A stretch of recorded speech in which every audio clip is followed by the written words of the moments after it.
Most people know that dialysis helps you to filter your blood when your kidneys can no longer do this. But did you know that there are actually two very different ways that this can be done? One involves a hospital machine doing the work for you, and the other lets your own body act as the filter, right from home. And in this video, I'll be breaking down the key differences between hemodialysis and peritoneal dialysis, how each one works, and which might be best depending on the patient's lifestyle and health needs. So first of all, what is dialysis? What does it do? The word dialysis just means the movement of solutes from a high concentration to a low concentration across a semi-permeable membrane. That's it. And when we perform dialysis on patients, we're really just tapping into this. We're using concentration gradients to remove solutes and toxins that would otherwise build up in end-stage renal failure. So in dialysis, we have a semi-permeable membrane with the patient's blood on one side and our dialysis fluid on the other. And substances within the patient's blood will move into the dialysis fluid, down their concentration gradients, and be removed from the body. And when we replace the dialysis fluid, we refresh these concentration gradients and the cycle repeats. Sounds simple, right? But it's even more clever than this, because if you think about it, there are many substances in the bloodstream that we don't want to remove, like glucose and sodium and potassium and calcium. The list goes on. And so the dialysis fluid is actually designed so that we remove more of the things that we don't want, whilst leaving behind healthy amounts of the things that we do want. It's clever, right? But there's more. Aside from using concentration gradients, our dialysis techniques also make use of the movement of water, because water is a very powerful substance. If you've ever been on a boat, you'll know what I'm talking about, right? Water moves things around. It's very powerful. And so if we make water move across the dialysis membrane, we'll remove water, sure, but water will also bring other substances along for the ride. And this mechanism of using water to remove solutes is known as convection or solute drag. And when we put someone on dialysis, regardless of the type of dialysis that they're on, we are making use of all of these things, the concentration gradients, the movement of water, and the solute drag that comes along with that. But a common misconception when it comes to dialysis is that it's some magical substitute for kidney function, and that is not the case. Unfortunately, dialysis in any form does not wholeheartedly replace the function of the kidneys. Rather, it helps to manage end-stage renal failure, keep the patient safe and feeling as well as they possibly can in the context of their medical problems. And so as nephrologists, whenever we're putting patients on long-term dialysis, we're also asking the question, is this patient suitable for a kidney transplant?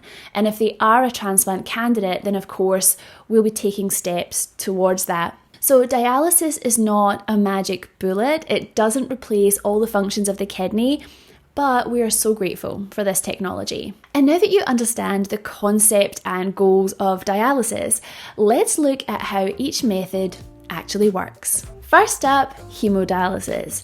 This is the type of dialysis that you're probably most familiar with, where we access the patient's bloodstream using a line or a fistula, and we create a circuit where we pass the patient's blood through the dialysis machine and then return the blood to the patient, and we do this over and over and over again at a rate of around 300 mils per minute. And hemodialysis can be done either in a satellite centre by nursing staff, or it can be performed at home by the patient or their carer. And here in Australia, patients in satellite centres typically undergo hemodialysis 3 times a week for 5 hours, whilst patients on home hemodialysis, they have a bit more flexibility. They might decide to extend their hours and do even more dialysis. And I must say that this process of hemodialysis is a lot. Showing up to be connected to a machine 3 times a week for 5 hours, it's not easy for anyone. And after the hemodialysis session, patients typically tell me that they feel washed out and tired and need to rest. So their dialysis day is pretty much consumed by dialysis, but on their non-dialysis days, patients typically feel pretty good. They're able to do what they want to do at home, in the garden, at work. So the dialysis days, they're pretty tough, but the non-dialysis days are typically much better for most patients. And in terms of whether someone is suitable for hemodialysis, aside from the patient's values and preferences and their overall frailty and life expectancy, which of course are important in this decision, from a purely safety point of view, the main barrier or absolute contraindication to hemodialysis would be severe cardiac failure with a low ejection fraction, or having severe hypotension, low blood pressure for any reason. So if someone is not able to maintain their blood pressure on the dialysis machine, then the treatment becomes too dangerous. And so we wouldn't offer hemodialysis in those cases. Now, that said, there are many patients in the dialysis unit who have heart disease, right? And they are dialyzing just fine. But there are levels of heart disease that will be a barrier to this treatment. But there is another type of dialysis that offers more flexibility and is also more hemodynamically gentle, and so is safe to use in patients with severe cardiac failure. And that modality is peritoneal dialysis. Peritoneal dialysis, or PD, is a home-based therapy performed every single day by the patient or their carer. We use a plastic tube or PD catheter to gain access to their peritoneal cavity, and we use their peritoneal membrane as the dialysis membrane. But I told you earlier that dialysis was an exchange between the patient's blood and the dialysis fluid. So how does that work? And so what's happening here is inside the peritoneal membrane, we have all of these little blood vessels, teeny tiny capillaries, covering a sizable surface area. And so when we put our dialysis fluid into the abdomen, we get that setup where we have the patient's blood and the dialysis fluid separated by the peritoneal membrane. And now we are set up for the dialysis exchange. Substances from the blood move into the dialysis fluid along their concentration gradients, and water also moves across, and we get this solute drag alongside it. But what's clever here is how we make the water move across this membrane. In hemodialysis, moving water around is a very easy process. We just tell the machine to remove it, and it just creates a pressure gradient where it basically draws the water across, it sucks the water across. But in PD, we can't do that, right? We can't just suck it across. That would be very uncomfortable for the patient. And so why would the water leave the bloodstream and come into the dialysis fluid? And the answer to this is glucose, or sugar. Water is very attracted to sugar. If water is placed next to a solution containing more glucose or sugar than it has in its own solution, then it will move towards the more sugary solution. And so we use this in PD to our advantage. We have different dialysis fluids with different concentrations of glucose, and these can be used to entice water across the peritoneal membrane, either for the purpose of removing the water itself or increasing solute removal using solute drag. And so in PD, we place the dialysis fluid inside the peritoneal cavity, we let those exchanges happen, then we drain out the dialysis fluid and we replace it with fresh fluid and repeat the cycle. And because the peritoneal membrane is a natural membrane, it's as unique as the person themselves. Some people are fast transporters, others are slow transporters, and so we modify their prescriptions to match the speed of transport that they have uniquely across their peritoneal membrane. And so if we want to dial their prescription up or down, we can do this in a number of ways. We can change the volume of the fluid so that we cover more surface area, or we can change the number of cycles that we do, so the amount of times that we replenish those concentration gradients, or we can change the sugar concentration in the dialysis fluid to get more water removal and therefore more solute drag alongside that. And like I said before, PD is done every single day by the patient or their carer at home. And it can be done manually, where they fill their abdomen with fluid, disconnect, walk around for a little bit, come back, drain out and repeat. Or it can be done by a machine at night, where the patient sets up all the bags, connects themselves, goes to sleep, and the machine will then fill and drain their abdomen through the night. And for many people, this is ideal, right? It gives them the freedom to do what they want, live their life during the day. And unlike hemodialysis, PD is very gentle on the heart and is well tolerated even in severe cardiac failure. But that said, there are some contraindications to this therapy as well. So first of all, this is a home-based therapy. The patient or their carer needs to be able to learn how to do this with a sterile technique. So if the patient is doing it themselves, they need to have sufficient eyesight to see what they're doing, but also enough dexterity in their hands so that they can connect to the machine in a very deliberate and sterile way. So problems with learning new things, language barriers, eyesight, or dexterity may be a barrier to peritoneal dialysis. And another issue with PD suitability is adherence. So this therapy is done every single day, and if you have a patient who cannot commit to that for whatever reason, then they're probably not the right patient for this therapy. But in terms of absolute contraindications to PD, this has more to do with anatomical considerations within the abdomen. So if someone has had major abdominal surgery in the past and they have a lot of abdominal adhesions, when we put the PD fluid in, it will gather in pockets, and so we're not going to get that lovely surface area that we need to do the actual dialysis exchange. Or another issue is if someone has a hernia, so an abdominal hernia, an inguinal hernia, this could actually be quite dangerous in PD because we could push the bowel into one of those little herniated pockets and cause it to strangulate. And so if someone has a hernia, then that must be fixed surgically before they can have PD. So it's not a never, it's a we need to fix the hernia first and then they can have PD safely. And lastly, on the anatomical front, severe abdominal obesity. It's not impossible to do PD in people who are obese, but in very extreme obesity, it can be difficult. It can cause mechanical problems that get in the way of providing the best dialysis that we could possibly wish to provide for that person. And around the world, of course, there are many different practices and perspectives on this, so it's not an absolute contraindication, but it is something that needs a modified approach. And now we're going to compare these two methods side by side, and I'm going to share with you how I approach decision making with my patients in terms of which modality to choose, what's right for them. But before we do that, make sure to subscribe for more simple breakdowns of complex medical topics just like this one. So let's compare these side by side, and to keep this simple, we're going to compare satellite hemodialysis to peritoneal dialysis because that's the most common choice that patients are actually making initially. We're going to leave home hemodialysis out of this comparison today because patients seldom go straight to home hemodialysis.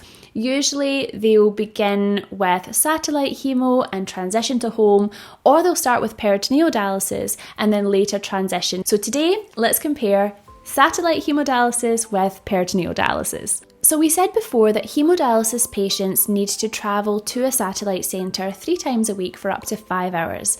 Whilst on PD, they do their therapy daily in their own homes. And so this has obvious lifestyle implications. Where does the patient live? Do they drive? How are they going to get to a dialysis centre? And for some patients, this is a huge issue. Sometimes they live far from a dialysis centre, or sometimes there's just very limited spots for dialysis in their area. And what about if they work or study? Is that going to be possible for them if they're coming to dialysis 3 times a week? How would they work dialysis around their lifestyle? But on the other hand, PD means that the patient or their carer needs to do that dialysis every single day. They need hospital equipment in their home, in their bedroom, and they also have to store their PD bags somewhere, right? They get a big supply for several weeks and it's got to go somewhere, and so that can be uncomfortable for patients who might not have a lot of storage. For some patients, this change to their home and their environment is a problem. They might not want PD just based on that environmental change. And whilst we doctors might think that the goal here is to be